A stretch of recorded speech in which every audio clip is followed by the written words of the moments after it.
ना ही वो थकते हैं ना ही रुकते हैं। मध्य प्रदेश की तरक्की और विकास के लक्ष्य को साधने वो लगातार अथक परिश्रम कर रहे हैं। जी हां, हम जिक्र कर रहे हैं प्रदेश के मुखिया शिवराज सिंह चौहान का। लोकप्रियता ऐसी कि सूबे का बच्चा बच्चा उन्हें मामा कहकर संबोधित करता है। सरल इतने कि हर शख्स उनकी सादगी का कायल है। 4 बार सूबे के मुखिया बने, कारण साफ है कि न केवल शीर्ष नेतृत्व को उनकी क्षमताओं पर भरोसा है, बल्कि राज्य की जनता भी उन्हें अपार स्नेह करती है। प्रदेश के विकास के लिए सतत प्रयत्नशील शिवराज सिंह चौहान ने 2 दिन पूरी कैबिनेट के साथ पचमढ़ी की सुरम्य वादियों में आत्मनिर्भर मध्य प्रदेश का खाका खींचा। सिलसिलेवार जिक्र करें तो पचमढ़ी में पहले दिन की शुरुआत उन्होंने योग और ध्यान से की। अखबारों के जरिए देश और दुनिया के बारे में पढ़ा और फिर जुट गए जिस मकसद के लिए अपने सिपहसालारों के साथ वो यहाँ आए थे।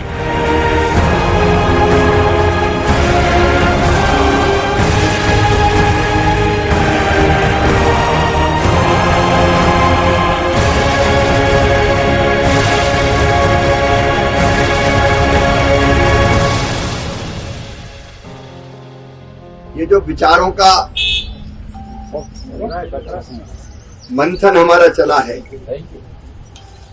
इसका मुख्य उद्देश्य है प्रदेश का विकास और विकास के लिए और कौन कौन से कदम उठाए जाने चाहिए। वर्क्स डिपार्टमेंट्स, निर्माण के काम की गति, प्रक्रियाएं, आने वाली कठिनाइयां, क्योंकि हमारे पास इस बार भी 48,000 करोड़ रुपया हमको खर्च करना है। कैसे तेज गति से काम हो सके, गुणवत्तापूर्ण काम हो सके, एक विकास और दूसरा जनता के कल्याण की योजनाएं जो हैं उनको बेहतर ढंग से फिर से और क्रियान्वित करने के लिए हम लोगों ने समीक्षा की है। खुशनुमा माहौल में पचमढ़ी चिंतन शिविर की शुरुआत हुई और उसके बाद दौर शुरू हुआ बैठकों का। शिवराज मंत्रिमंडल के सदस्यों ने सुझाव दिए और आत्मनिर्भर मध्य प्रदेश बनाने के लिए चिंतन मंथन हुआ। गौरतलब है कि चौथे कार्यकाल में शिवराज सिंह चौहान पूरी तरह एक्शन मोड में हैं।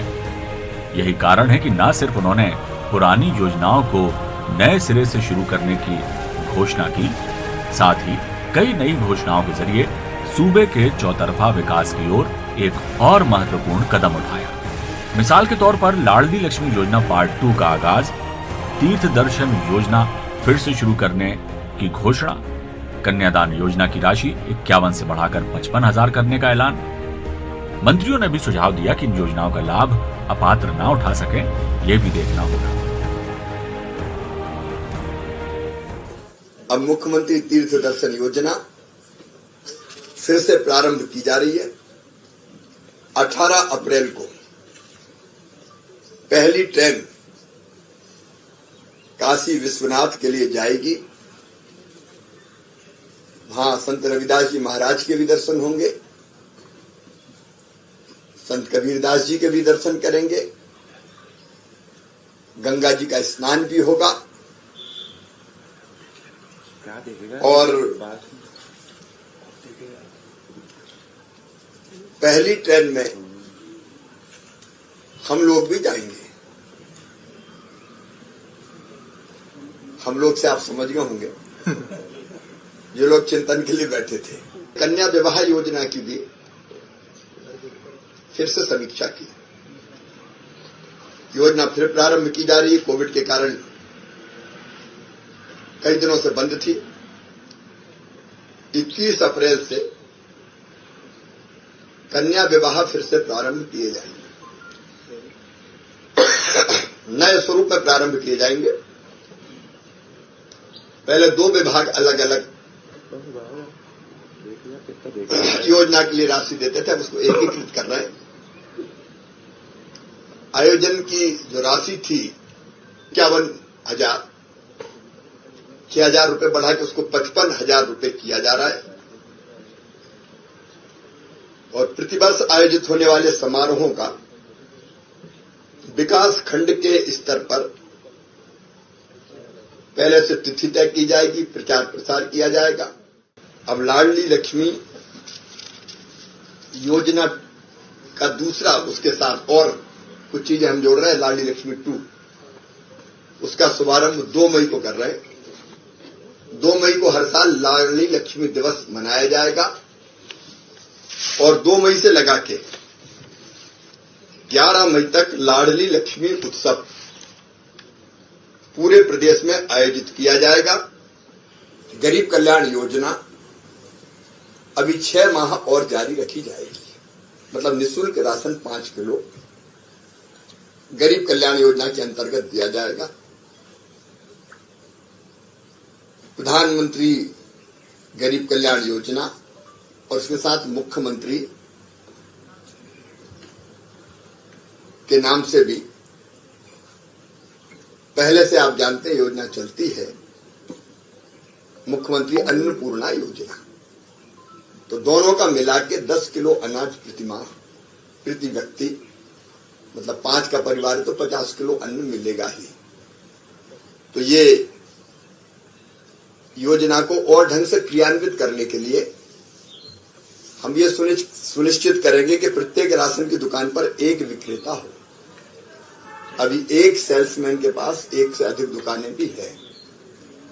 कुछ जगह उपभोक्ता संघ हैं, उनका भी पूरी तरह से परीक्षण किया जाएगा। इस 2 दिवसीय चिंतन शिविर में हिस्सा लेने वाले मंत्रियों ने भी शिवराज सिंह चौहान की सूझबूझ और प्रदेश के विकास में उनके विजन की जमकर तारीफ की। कि हमारा जो 2 का कहरा थे उसमें काम बाधित हुआ, चाहे वो कमलनाथ हो चाहे करुणा हो। इन 2 ककेरा की वजह से काम विलंब हुआ, तो हमें और तेज चलना पड़ेगा, तभी हम जनता को उतना आउटपुट दे पाएंगे। इसलिए अपने जीवन का सर्वश्रेष्ठ करें, मुख्यमंत्री जी का स्पष्ट कहना है। परिश्रम की पराकाष्ठा करें, प्रयत्नों की परिसीमा करें, वो स्पष्ट कहते हैं इस बात को। मुख्यमंत्री जी को मैं बहुत बधाई दूंगा, जिस प्रकार से वो एक रूपता के साथ, एक टीम भाव के साथ मध्य प्रदेश के विकास में पूरी सरकार को लगाए हैं। और कल का दिन तो हमारा बहुत उपयोगी और सार्थक परिणाम मूलक रहा।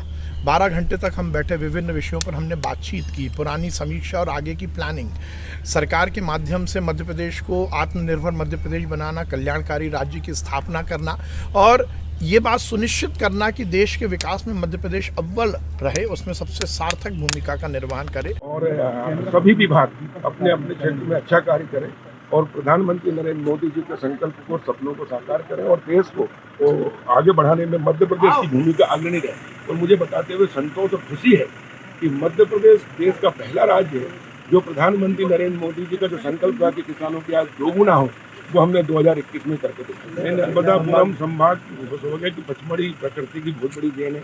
तवा डैम है हमारे, हमने तवा डैम के अंदर हमने गर्मी में पानी छुड़वाया है। ग्रीष्मकालीन मूंग की फसल लगातार 3 साल से हम ले रहे हैं और उसके कारण नर्मदापुरम संभाग के किसानों की आय दोगुना हो गई है और किसान के चेहरे खिले हुए हैं।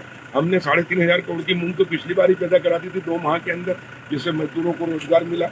रोल मॉडल यही है कि जितनी भी जन कल्याणकारी योजना है उसका ईमानदारी से नीचे तक 100% पालन हो और जनता का कल्याण हो और मध्य प्रदेश आत्मनिर्भर बनते हुए देश का एक मॉडल राज्य बनेगा। मुख्यमंत्री तीर्थ यात्रा योजना हो, कन्यादान योजना हो, हमारे जल निगम मंडल द्वारा चलाए जा रहे जो गाँव-गाँव में बिजली, गाँव-गाँव में नल से टोटी से पानी देने की बात हो, सभी जो कमेटियाँ हमने बनाई थी उन कमेटियों पर चर्चा हुई है और बहुत सार्थक चर्चा हुई है।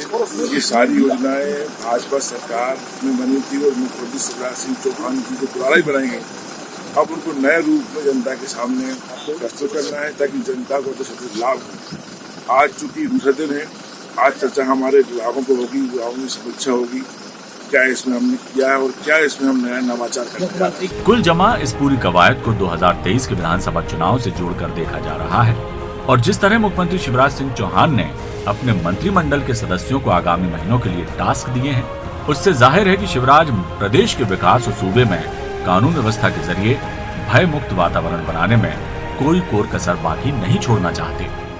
निश्चित ही सरकार की ये कोशिशें मध्य प्रदेश को जल्द ही आत्मनिर्भर ही नहीं बल्कि विकसित राज्य बनाने में मील का पत्थर साबित होंगी, इसमें कोई दो राय नहीं है। News world desk.